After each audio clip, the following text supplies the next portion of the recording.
Ropeway, যেটাকে কেবল কার বা Arial ট্রামও বলা হয়, এটি এক ধরনের পরিবহন ব্যবস্থা যা তারের উপর ভিত্তি করে কাজ করে।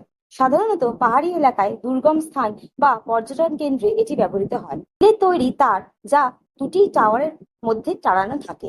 এটি একটি মোটর চালিত যন্ত্র যা কেবলটিকে ঘোরায়, কেবলকে উচ্চতায় ধরে রাখে এবং সাপোর্ট দেয় টাওয়ার। রোপওয়ের মোটর সাধারণত একটি স্টেশনেই থাকে।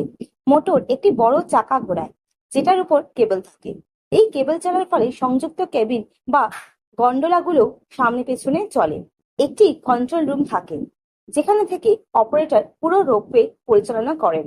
গতির নিয়ন্ত্রণ, স্টার্ট স্টপ, নিরাপত্তা চেক সবকিছু এখান থেকে করা হয়। ইমার্জেন্সি ব্রেকও থাকে যাতে যে কোনো সমস্যায় রোপওয়ে থামানো যায়। কেবিনে সাধারণত অটোমেটিক ডোর, জরুরি আলো ও ইন্টারকম থাকে। রোপওয়ে সাধারণত বৈদ্যুতিক মোটরে চলে। বিদ্যুৎ না থাকলে অনেক রোপওয়েতে ডিজেল ব্যাকআপ বা হ্যান্ড ক্র্যাঙ্ক মেকানিজম থাকে। নিয়মিত পরিদর্শন ও রক্ষণাবেক্ষণ করা হয়। অতিরিক্ত ওজন, বাতাসের গতি, যান্ত্রিক ত্রুটি সবকিছুর উপর নজর রাখা হয়।